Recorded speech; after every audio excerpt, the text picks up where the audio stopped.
Hello and welcome to the news at 10 on Nta News24.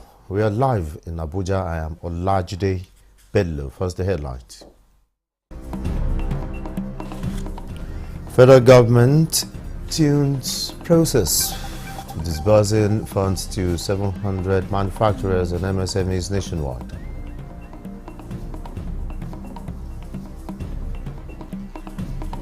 Nigerian National Petroleum Company Limited debunks indebtedness of $6.8 billion to international oil traders.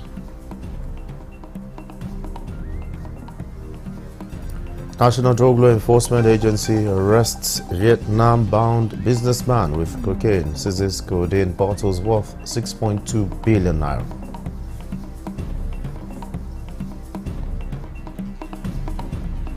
Nigerian club sides in continental engagement on rampage with victories in first matches.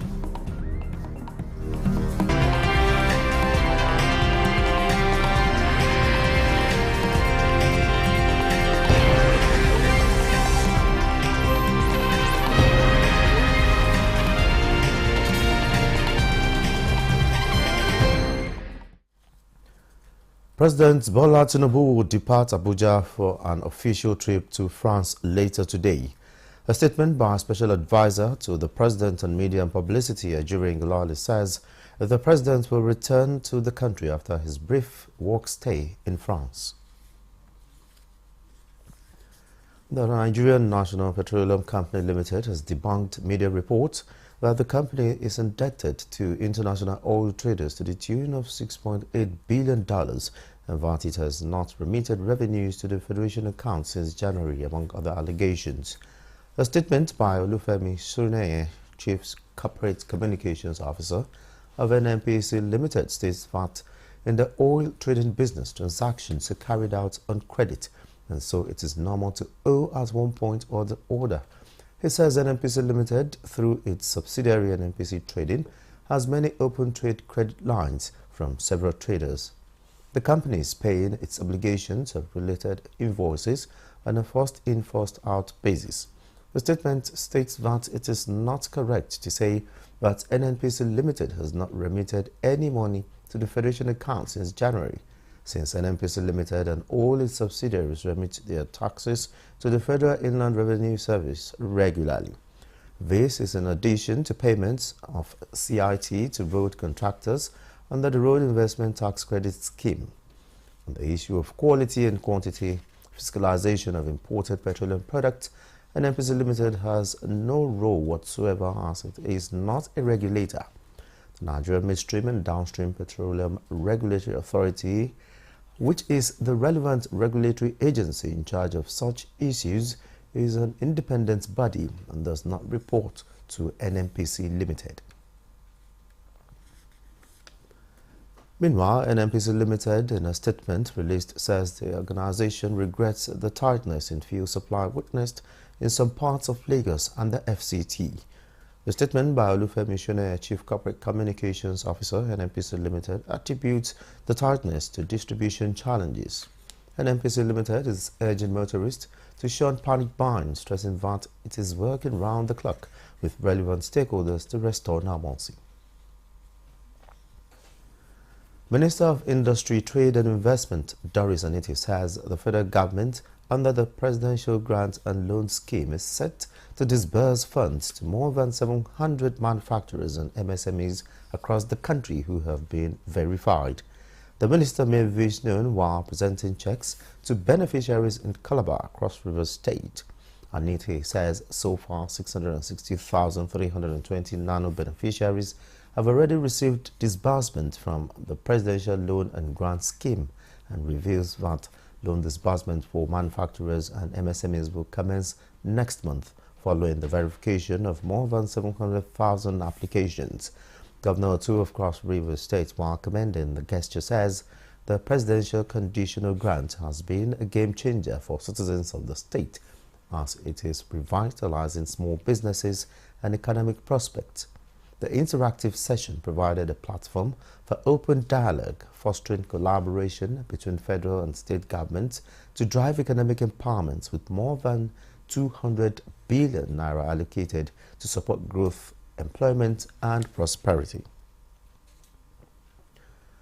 The people of Omoma local government area of Rivers State are counting their blessings following a massive empowerment program of Governor Siminalayi Fubara's Rivers First initiative at the grassroots.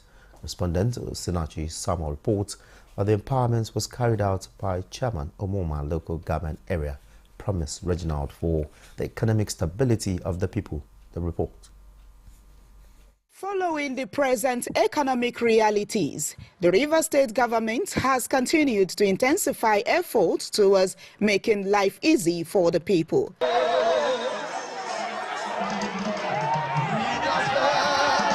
At Eberi Omoma, the administrative headquarters of Omoma local government area, chairman of the council, Promise Reginald, distributed items for the economic empowerment and sustainable development of his people under Governor Fubara's Rivers First initiative. We use bicycle and come to market and use bike.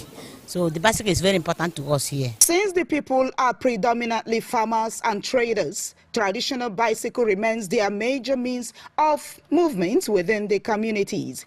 Hence the provision of commercial buses, keke buses, tricycle and motorcycles to ease the challenges. Also provided are cooking gas, cassava processing machines, generating set, sewing machines to enhance the local economy of the people, while they were also provided with cash. We have keke buses, we get bikes, we get money, we get machines to give una.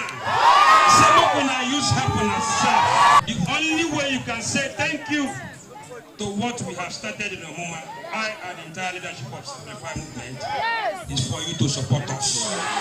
Is sewing machine. I'm so happy. So I'm so grateful. My heart is full of joy. I'm so glad. I appreciate. I didn't expect it. I've been in politics for a long time. I give all glory to God. Rivers State Governor Sir Siminalayi Fubara, who was represented by the Speaker of the State Assembly, Victor Oko Jembo, commended Omoma local government chairman for keying into the Rivers First initiative, noting that such empowerment will enhance peace and security, particularly among youths. Rivers State is the most peaceful state in the entire 36 states of Nigeria. And His Excellency, the Executive Governor of Rivers State, has brought about this peace through conscious efforts. The event also witnessed the foundation laying ceremony of Omoma Traditional Rulers Council Secretariat and a security house. When the righteous rule, what happen? The people do what? That is why we are here. From Eberi Omoma, Osinachi Samuel, Nta News.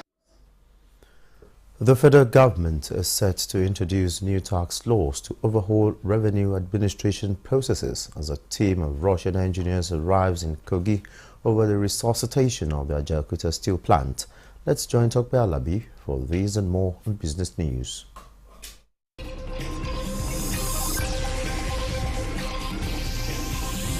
The Executive Chairman, Federal Inland Revenue Service, FRS, Zach Adedeji, has revealed plans to introduce a law that would overhaul the process of revenue administration in Nigeria in September.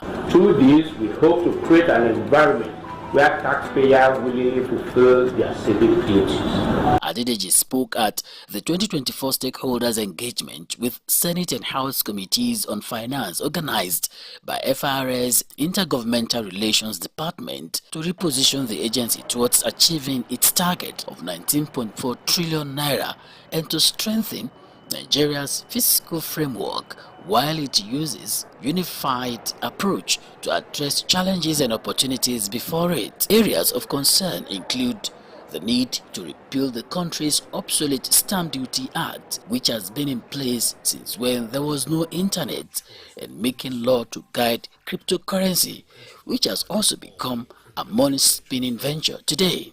In the meantime, a team of 23 Russian engineers, the original builders of the Ajaokuta Steel Company, has arrived in Ajaokuta, Kogi State to conduct a technical audit of the facility The team, which has visited thermal and oxygen plant as well as light mill sector, is working alongside engineers from the company to identify areas for improvement and upgrade obsolete equipment to ensure effective revamping of the facility. The move is seen as a critical step towards completing the long-abandoned project and restoring the steel plant to its former glory. In another news, experts say September is more likely the feasible time that Dangote refinery plant will start producing gasoline, with the belief that it is going to cause a splash in a tight global oil market, as it will transform fuel market in the region and overturn long-established flows, with Europe having to compete with Nigeria to buy crude oil. Dangote refinery, which the federal government is a shareholder, is expected to process 650,000 barrels of crude oil per day, competing with the United States' largest refineries and over 50% bigger than the largest refineries in Europe. With business news, Tokwe Alabi.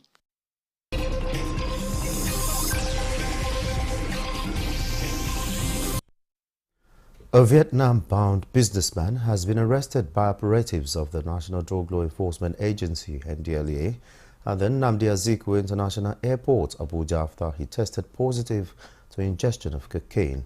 Sawa Khalil Ibrahim reports that during the week under review, 6.2 billion naira worth of codeine bottles were also recovered at an airport. The 54-year-old suspect was intercepted at the boarding gate of the Abuja airport on Monday, 12th August, after 4 days under excretion observation. He ingested a total of 88 wraps of the illicit drug.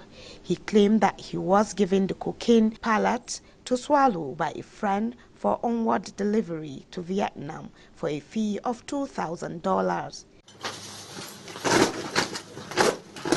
In the same vein, NDLEA officers at the export shed of the Murtala Muhammad International Airport, Ikeja, Lagos, have intercepted a shipment of loud weighing 800 grams concealed in noodles going to Congo.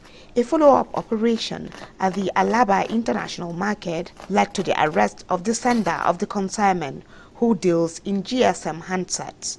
Meanwhile, a large consignment of loud imported from Canada have been recovered by NDLEA operatives at the Lagos airport. A suspect who arrived with 6 boxes was arrested during a joint examination by the security agencies at the arrival hall. No less than 892,400 bottles of codeine-based syrup worth more than 6 billion naira were recovered in 5 containers shipped from India, while operatives in Niger State on Thursday, 15th August, arrested a suspect in Kontagora town with 28,500 pills of tramadol concealed in loudspeaker. In Abuja, Salwa Khalil Ibrahim, Nta News. You're watching the news at 10 on Nta News24. More reports when we return.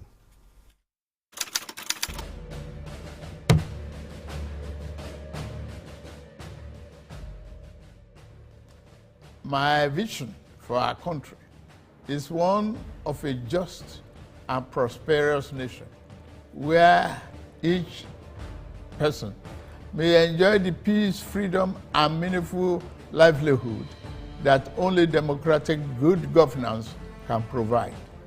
One that is open, transparent, and accountable to the Nigerian people.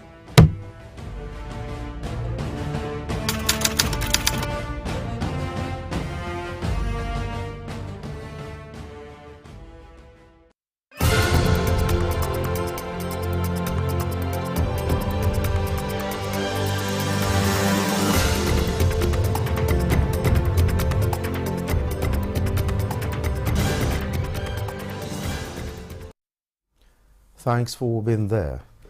National Defense College is assuring Nigerians of maintaining excellence while producing senior officers that will impact national security positively in both national and international assignments. The college commandant, Rear Admiral Olumuyiwa, Morakinyo Lotu was speaking at an interdenominational church service at the college premises in Abuja as part of activities marking NDC Course 32 graduation. Olusheye Adiagbo has details.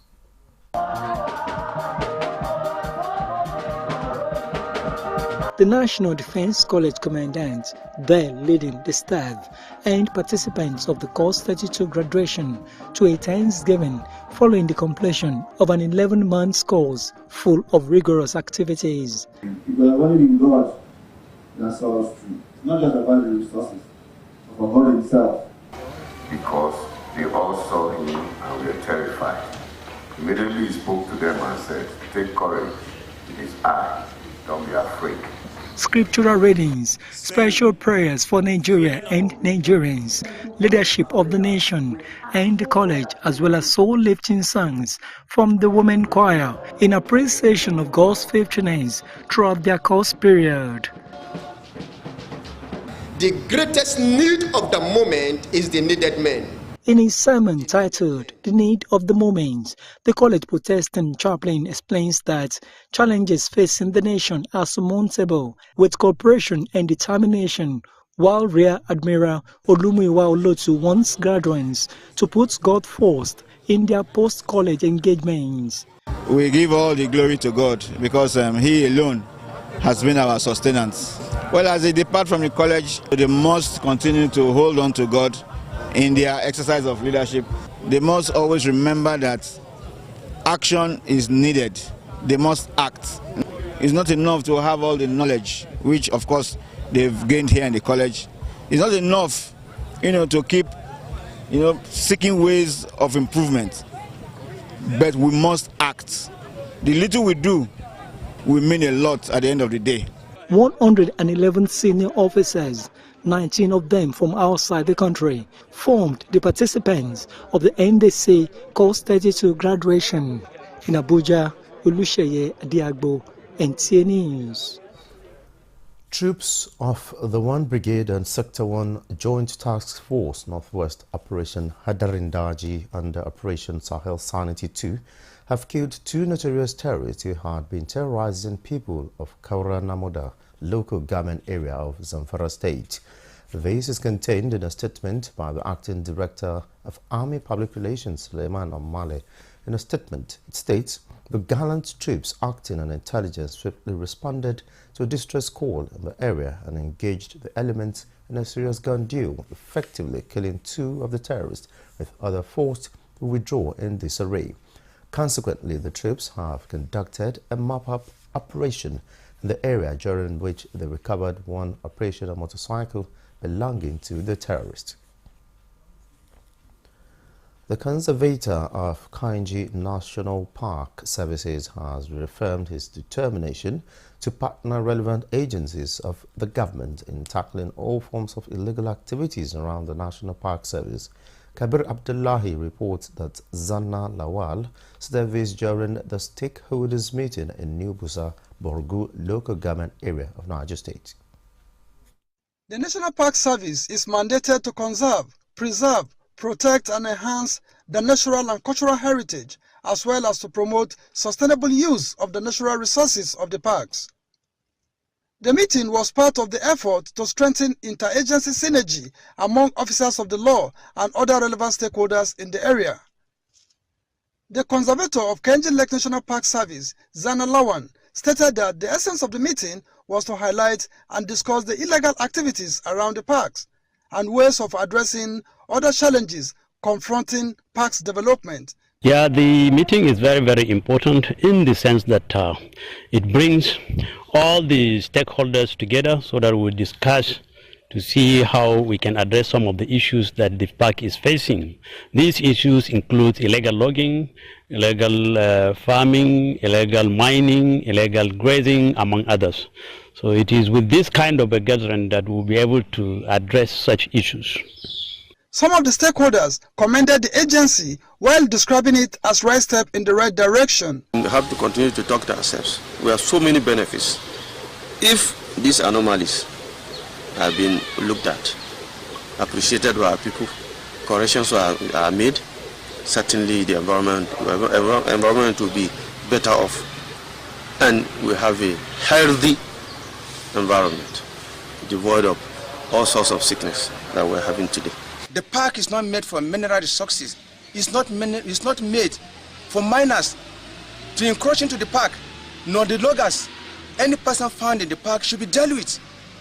If any traditional ruler, no matter how influential is the person or the staff of Kanji Lake National Park, negotiating with the loggers or even with the bandits, that person should be dealt with so that you serve as example to others.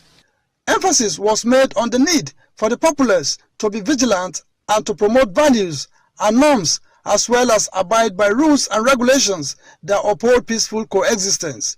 In Yobusa, Kabir Abdullahi, Nta News.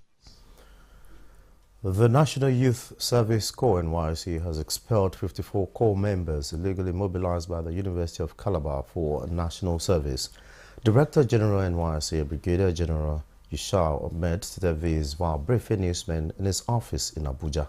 Nta News24 reports. For some time now, the NYSC has been faced with the challenge of some crop-producing institutions giving approval to unqualified graduates to participate in the mandatory one-year national call to service. Remain vigilant and proactive in our approach. But this time around, it is Vice Chancellor, University of Calabar, taking the bull by the horn, reporting suspected cases of illegal mobilization of unqualified graduates from the institution to the NYSC. So all this lies on the integrity of the institutions and the Vice Chancellor's concern. You understand? That's why I said we must all give applause to the Vice Chancellor of University of Calabar. While noting that the affected corps members will be prosecuted, the NYSC Director General says 19 other individuals who attempted to register online for mobilization were prevented from doing so. We have blocked them in our system. Their names will be published as well, so that everybody will see them. There are 19 of them. So we have 54 serving corps members in various states. These 54 we have communicated to all our state coordinators. They too, they have already been demobilized. This is coming after the NYSC invalidated 101 certificates of national service earlier, bringing the total number of affected certificates to 178. Nta News. There has been anxiety and uncertainty among farmers concerning the 2024 rainy season. While some of them are complaining about a sudden cessation of the rain, others are facing heavy rain and floods destroying their farmlands. In this report, Musa Babali takes a look at the situation in the northern part of the country. The 2024 rainy season commenced a little late this year, as earlier predicted by meteorologists. The season began in March in the southern parts of the country and in May in the northern region. Farmers took advantage of the weather and planted early as advised. While the farmers were enjoying the weather, hoping to have a good yield at the end of the season, suddenly the rain ceased in some states in the north-central, northeast, part of northwest and southwest. The development has created anxiety and state of confusion among farming communities in the affected states. However, the Nigerian Meteorological Agency said what is being experienced is not drought but a dry spell. The dry spell is expected to last for at least 2 to 4 weeks. In Bidda, Niger State, North Central, Muslims led by the Etsunupe seek God's intervention to send down the rain. And offer general prayers to Almighty Allah. May Allah accept our prayers and grant us very good rain, then that will be beneficial to us, then that will make us achieve our good security, and also pray Almighty Allah to guide our leaders right. This is coming as other parts of the country are experiencing flooding as a result of heavy rainfall in the month of August. The National Emergency Management Agency said 27 states have been impacted by the flood. It said 227,494 persons have been affected and 32,837 houses damaged, as well as 16,488 hectares of farmlands with crops are also damaged. The end of the season is expected to begin on October 6. It is also anticipated to end around the south-south in the month of December. Musa Baba Aliyu, NTA News. Still on rains, one person has been confirmed dead. Many houses and farmland destroyed as flood wreaked havoc in Gumi local government area of Zamfara State. Correspondent Jamilu Ibrahim reports that Zamfara State government has ordered immediate relief support to the victims. The flood, which occurred as a result of a heavy downpour that lasted for more than 48 hours, submerged many houses and farmlands across Gumi town, headquarters of Gumi local government area of Zamfara State, and some neighboring communities. Though the exact number of houses and farmlands affected by the disaster is yet to be ascertained, many residents describe the flood as the most devastating in recent years. Hundreds of the displaced persons are now taking shelter in the least affected neighborhood and communities. The victims continue to count their losses as they appeal for urgent intervention to cushion the effect of the disaster. I have lost my house and all other valuables therein, including the foodstuffs, to the flood. We are appealing to the state and the federal governments to urgently come to our aid.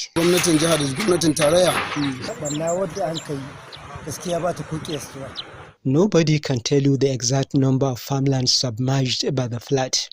It has almost destroyed all the farmlands in this area. As of the time of filing this report, good Samaritans were sighted busy trying to help some victims, especially women and children, out of the flooded areas. Meanwhile, Zamfara State Governor Dauda Lawal has in a statement sympathized with the people of Gumi Emirate over the tragedy. He also directed the Zamfara State Emergency Management Agency to immediately assess the situation for urgent intervention to the victims. In Gusau, Jamilu Ibrahim, NTA News. You're watching the news at 10 on Nta News24. More reports on flooding after this break.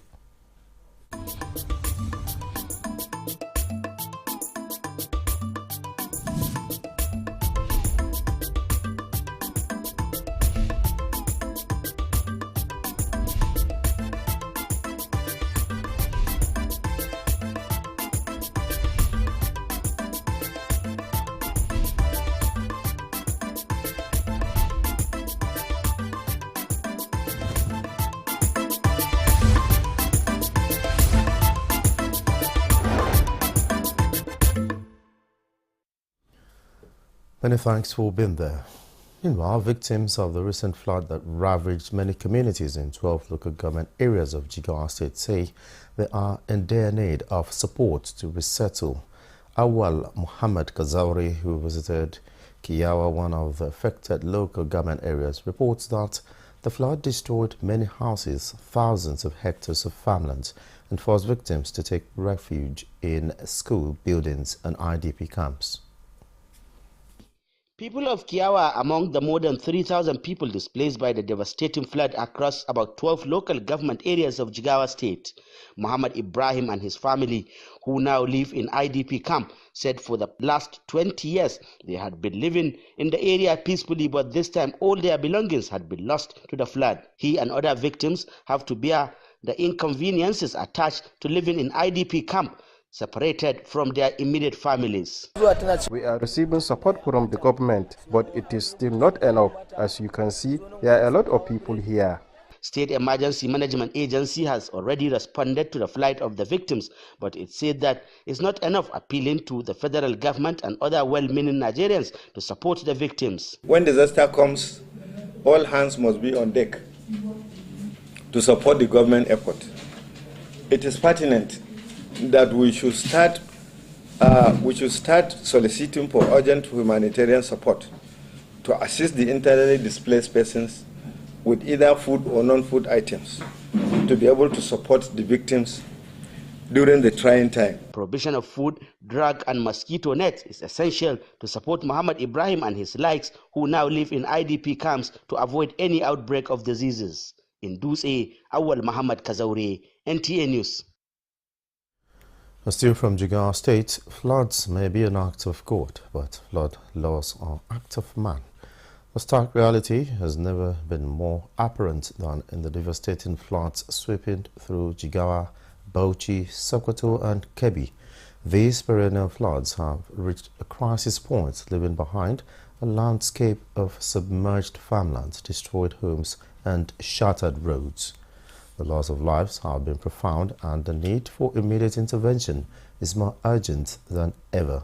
Ibrahim Belogunda, in this special report, exposes the extent of the disaster and the urgent call for support as residents struggle to rebuild their shattered lives. In the wake of unrelenting flood waters, nature's fury takes its toll, transforming vibrant farmlands into swathes of watery wasteland and homes into ruins. The Nigerian Hydrological Service Agency's 2024 flood outlook was all too accurate, foreseeing the widespread devastation that has now gripped most communities in the northern part of the country. In Jigawa State, a relentless 24-hour downpour has submerged 12 local government areas. The toll is heartbreaking, as 16 lives were lost, over 2,000 hectares of farmland washed away, and more than 3,800 people left homeless.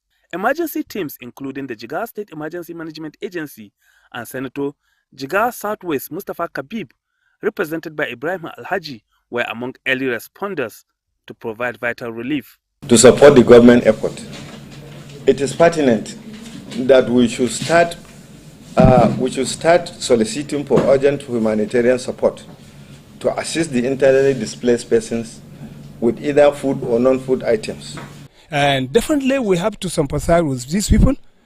And the senator donated 2.5 million as donation to the victims. In Bauchi, the flood not only devastated farmlands and homes, but also severed the crucial Kano-Maiduguri highway, isolating entire communities. We have designed the project here, and the work is to start immediately. And send a clarion call to the presidency, and he sent not only a director or the controller of works, he sent the minister himself. In Sokoto, Kebbi and Zamfara states, especially in Gumi, Augi and Arugungu, the floodwaters engulf houses and farmlands, displacing hundreds of families. There is every tendency that this flooding will make a lot of damage to the communities concerned. So that is why the government has set up this committee, and this committee has swung into action. And we'll sit down under the leadership of our governor to see which way to move forward, so that we're able to resettle them permanently in a better place. I have lost my house and all other valuables therein, including the foodstuffs, to the flood.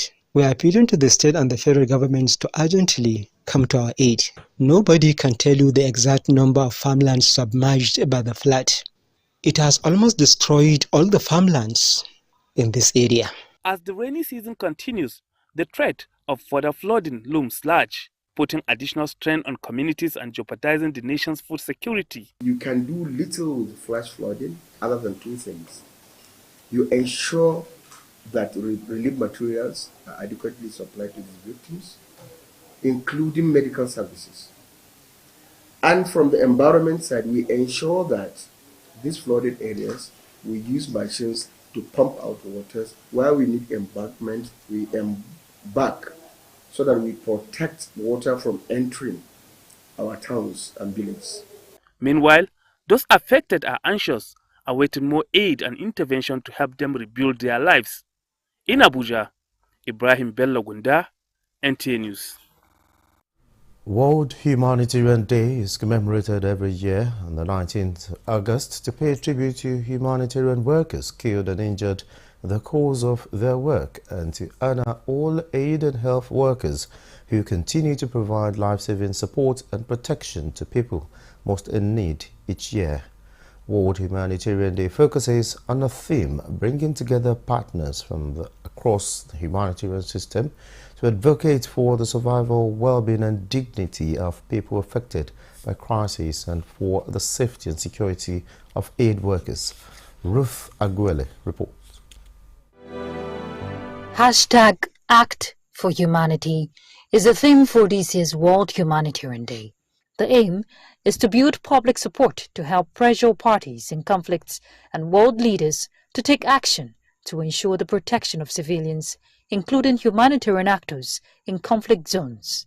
For Nigeria, the result of conflicts and climate change in the affected regions has forced many into displacement and impacted the lives and livelihoods of millions of people. The present administration, under the Renewed Hope agenda, has put in measures to provide humanitarian relief through diverse social intervention programs to reduce the trajectory of poverty of vulnerable groups in the country. In line with Renewed Hope agenda of President Bola Ahmed Tinubu, he said, no one should be left behind, and we're in this world for just 3 reasons: for humanity. Recognizing the burden of humanitarian needs across the country, Nigeria has consistently taken coordinated mechanisms with humanitarian partners towards interventions by supporting federal government's efforts through funding and technical aid to curb humanitarian crises in the country. By our capable implementing partners evaluated by the Nigerian government in collaboration with the ECOWAS team will enable us to touch the lives of the people identified. These humanitarian initiatives, as we all know, are driven by the belief that every individual deserves access to basic necessities of life. As the world celebrates Humanitarian Day, it is a call to action for nations to adopt a comprehensive approach by building capacity to strengthen humanitarian response plan towards addressing the growing humanitarian needs of persons of concern. Ruth Aguele, Nta News. In the present digital world, limited the age of children's education at any level may end up making life more complicated for them. But beyond academic excellence, education experts believe the tertiary institutions with a system open to adult lifestyles must do more to uphold morals and promote psychology well-being of the student. It is against this background that Joseph Hudson takes a look at implications of the proposed age limit into tertiary institutions in Nigeria. Mount Everest, which is about 8,800. Should it be called the fourth revolution children, many exceptionally gifted and advanced technology aiding them to solve issues beyond what many will say is above their age. As a child, there were so many things we were not exposed to. But today, right from birth, children are now exposed to electronics, electronic media, so many technologies around them, telephones. And so children tend to learn faster. With such intellect, it is not surprising children less than the adult age of 18 in Nigeria are making the required scores to gain admission into tertiary institutions. But some education experts are worried over increasing number of underage children rushed into tertiary education these days. The national policy on education, which passed through all the states of the federation before it was passed, anticipates that by the time a child will get to university will be about 18 years of age. Because in the university there are student lounges where they sell alcohol. You don't expose a child, you don't allow a child that is not under care to have access to where alcohol is freely sold. The child may get a certificate. We'll answer all the questions in that discipline. But what's that child's capacity for interpersonal relations? Can he have a boyfriend or girlfriend and don't mind the expression? And if a problem arises in a relationship, apart from going to read on the internet how to settle quarrel, what socialization has that child? These are the real issues. But the proposal by the Minister of Education, Professor Tahi Mamman, for minimum age of 18 years be pegged for admission into tertiary institutions was kicked against at a stakeholders' engagement in Abuja. The administrators were of the opinion that not less than 1.9 million already took the 2024 Unified Matriculation Examination, with many below the age of 18, making the approved 140 cutoff mark. Then they should give at least 1 year ahead. So people, as you are filling the forms, as you are planning to take the exams, you know the conditions. If you look at the UBEC Act very well, is the age for junior secondary school, basic and junior secondary school is between age 6 and age 16. So then when you go to senior secondary, another 3. So it is not just a matter of morality, it's not just a matter of policy, it's a matter of the law. Now, the stakeholders have pegged 16 years for admission into tertiary institutions for the year 2024. But whether the same environment can protect these young ones from the crisis of alcoholism, smoking, or even sex is yet to be established. In Abuja, Joseph Utsen, NTA News. Early breastfeeding of children within the first 6 months has been highlighted as essential for all-round growth of any child. It is against this backdrop that health workers are undergoing comprehensive training to enhance their capacity and skills in promoting breastfeeding practice in Nigeria. Current data released by the United Nations indicate 48% increase in exclusive breastfeeding for infants under 6 months of age in about 22 countries of the world. This effort has met the 50% of the World Health Assembly 2025 target. Facilitators of the training emphasized the need to strive towards surpassing the 48% achievement recorded in exclusive breastfeeding. Okay, the training is actually for health workers, and then the breast milk itself is the major foundation for a child. It has adequate nutrients that is required for the child for optimal growth and development, and the breast milk itself has anti-infective substances that helps to prevent diseases and infections. And even when a child is maybe infected, the breast milk helps to prevent the adversity of that infection. Breastfeeding is natural. It entails skills. Caregiver cannot dabble into breastfeeding without specialized skills. They need support at all levels. Support from health facility, support from the legislative angle, so that all offices we have creches or lactation room that will enable breastfeeding mothers to exclusive breastfeed their babies during the period of 0 to 6 months. There were tips by officials on the best way to breastfeed babies. It is a really wonderful workshop that we had for these 2 days about exclusive breastfeeding. I've learned a lot about it and the importance of the exclusive breastfeeding. That is the first child immunization, immediately from birth to the mother's breast. That is the first child immunization, so we've learned a lot about it.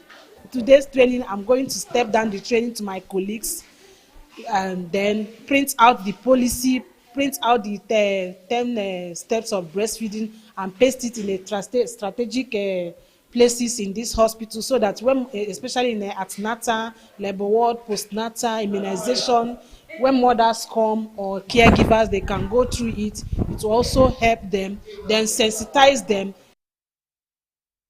The training focused on the latest information and best practices in breastfeeding, including its benefits and challenges globally. Secretary to the Government of the Federation, George Akume, has extolled the NKST Universal Reformed Christian Church for its doggedness and evangelical mission anchored on love and human resources development over the years. This was at a service Thanksgiving organized by the church in its honor in recognition of his selflessness and dedication in serving the country over the years. Kenneth Nanin reports that the SGF urged the church to remain focused in the face of the current socio-economic challenges. Sunday services across the Christian denominations are usually lively, but something seems unique here at the NKST Universal Reformed Christian Church, Abuja. The worshippers seem to be in high spirits in anticipation of their guest arrival. Eventually, the moment arrives.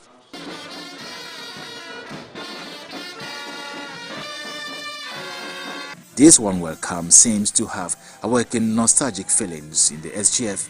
and he has a duty to recognize as many that seek his attention. He knows virtually everyone here by name, not because they are his kinsmen and cronies, but his affection for the common man has proven him to be a grassroots personality. It is therefore not surprising that the church decided to illustrate the saying, "Give honor to whom honor is due." In this way, his contributions to the propagation of the gospel and growth of the society at large is being recognized. The love showered on him by the church speaks louder than voice. The SGF reciprocates. Speaking in vernacular, he eulogizes effort by the church in building schools and other social institutions for human resources development across the nation, as some of the beneficiaries of such gestures, he says, are already contributing meaningfully to the socio-economic development of the nation. This, he says, is in line with the message of the day taken from the book of Matthew 22 verse 36 through 40, which summarizes the commandment by Jesus Christ for man to love God and his neighbor. The Secretary to the Government of the Federation, George Akume, was accompanied by his wife and other dignitaries. Kenneth Nanim, Nta News. Nigerian contestants have featured in the final rounds of the 44th King Abdulaziz International Quran competition in Makkah, Saudi Arabia. Respondent Dr. Alabi reports that 109 contestants were drilled by the jury for 6 days. كم آتيناهم من آية بينة. Saudi Arabia Ministry of Islamic Affairs, Da'wah and Guidance has concluded the final qualifiers for the King Abdulaziz International Competition for memorization, recitation and interpretation of the Holy Quran in its 44th session after listening to more contestants in the last session of the qualifiers, bringing the total number of those whose recitations were observed to 109 contestants over a period of 6 days. حقا على المحسنين واتقوا الله إن كنتم مؤمنين. They are the ones who scaled through to the final qualifiers at the Grand Mosque in Mecca out of 174 contestants who participated in the preliminaries from 123 countries. الذين آمنوا وكانوا يتقون. In the meantime, contestants from Nigeria have demonstrated commendable mastery of the Holy Book at the competition, which received a lot of accolades from the jury and the audience. أفلم يهد لهم كم أهلكنا قبلهم من القرون يمشون في مساكنهم. قلت ابن كثير كيف يقرأ؟ فيضاعفه ابن كثير فيضاعفه ابن عامر فيضاعفه نافع. Chairman of the jury, Professor Fahad bin Faraj Al-Juhani, acknowledged the efforts of the custodian of the two holy mosques and the crown prince in the service of Islam and Muslims, especially taking care of the holy book of Allah and honoring its gatekeepers, the Hufaz, as well as for the development projects and expansions in the Grand Mosque. The strength of the competition has been characterized by the quality of reading, mastery of memorization, good performance, and the beauty of the voice, which heralds a promising Quranic generation from different countries of the world. والمهاجرين في سبيل الله هذا ذكر من معي وذكر من قبلي. Meanwhile, the closing ceremony of the competition will be held on Wednesday, corresponding to 17 Safar 1446 after Hijrah, where the winners of the 5 branches of the competition will be announced and honored with cash prizes of up to 4 million riyals. Talk by Alabi, Nta News. Nigerian teams in CAF Champions League, Remo Stars and Enugu Rangers secure first leg wins, and Commandant's team emerges champions of the National Defense College Sport Fiesta. Olusheye Adiagbo has details.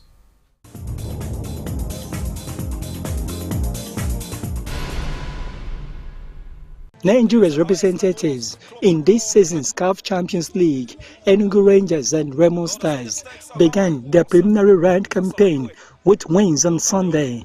In Ikene, Remo Stars captain Junior Nduka inspired the team to a 2-1 win over AS FAR of Morocco.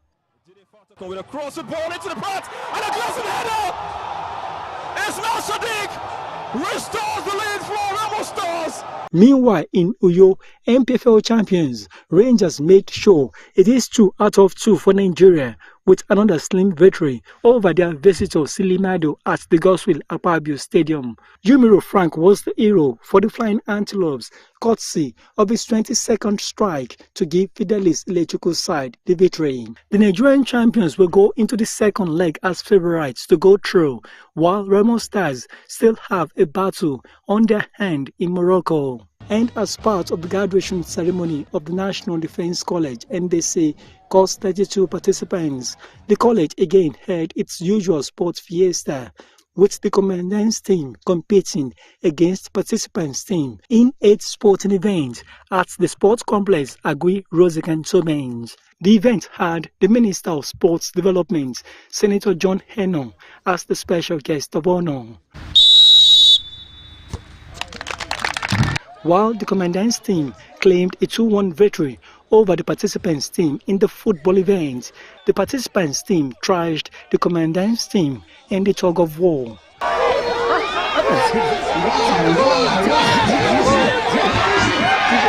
After results from the volleyball event, long tennis, table tennis and badminton, the participants' team had 70%, while the commandant's team finished with 85% to emerge champions.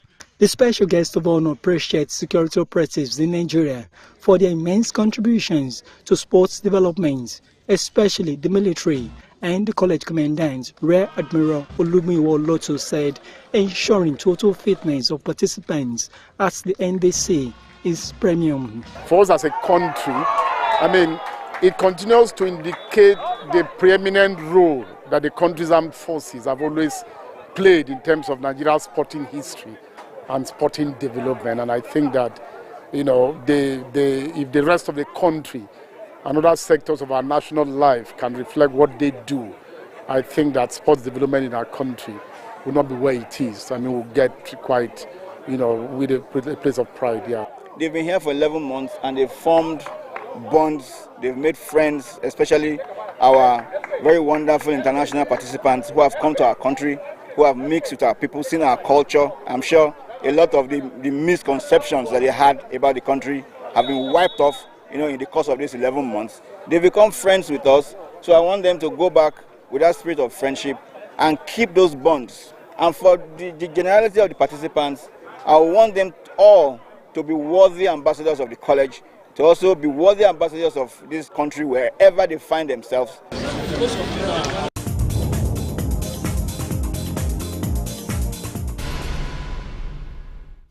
And that's the news at 10 on Nta News 24. Thanks for watching. I'm Olajide Bedlo.